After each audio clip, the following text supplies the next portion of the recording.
Hi, welcome to my channel. Today I just thought I would take a moment to talk about trauma. This is a really hard conversation to have with a lot of people because trauma is very personal. It is a very difficult topic, but I am here to hopefully help you understand trauma a little more clearly and maybe see ways that you maybe personally have experienced trauma and or people that you know and care about have experienced trauma.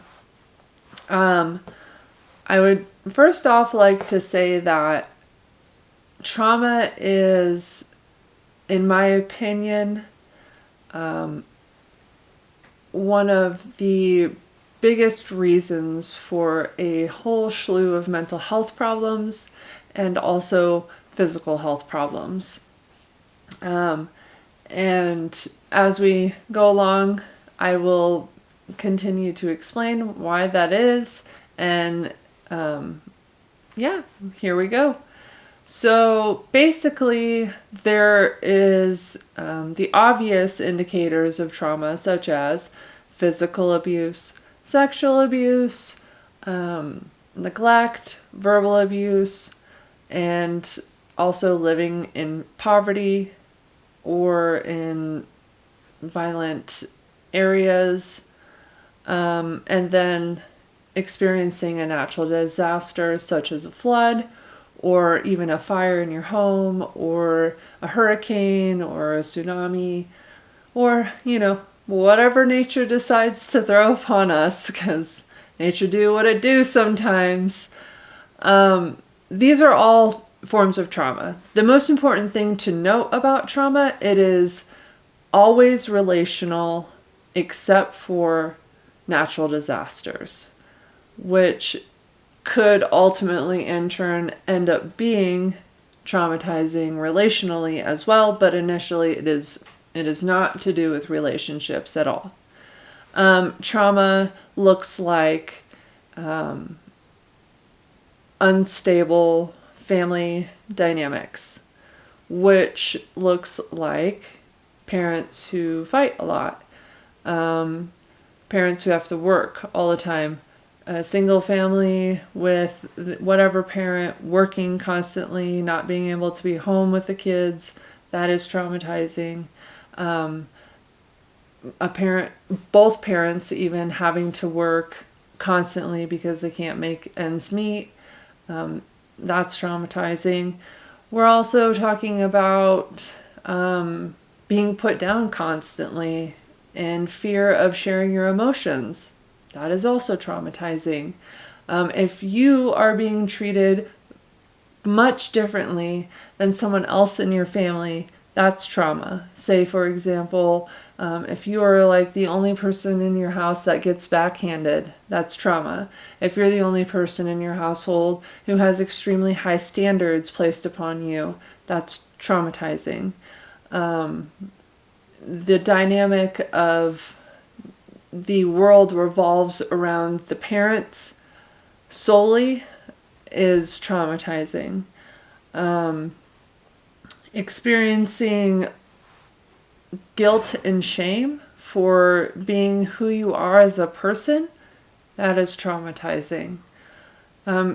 Living in fear of expressing your feelings or thoughts or ideas at any given time to people that you consider to be your caregivers or people that you look up to and are close to, that is traumatizing.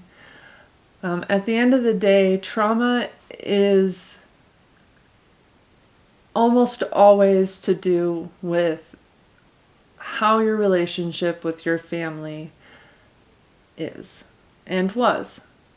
A lot of people don't realize that the reason why in their adulthood they are anxious 24/7 could be contributed to how they were treated as a child. A lot of people don't realize that when we're kids, during this particular time in history, there was just a huge influx of parents needing to leave the house to go to work to support their family, and also wanting to, as women wanted to be out in the workforce as well, which there's nothing wrong with that. But it was just a huge change in family systems and dynamics, and now it is still continuing to this day, and the ramifications continue to traumatize our youth. It gets really difficult for me to talk about trauma because, in my opinion, it is a very complex, vast subject, but it is also so concise. It ultimately, like I said, comes down to your relationships with your family growing up. And it doesn't have to be your biological family even. It could be your foster family or your adoptive family.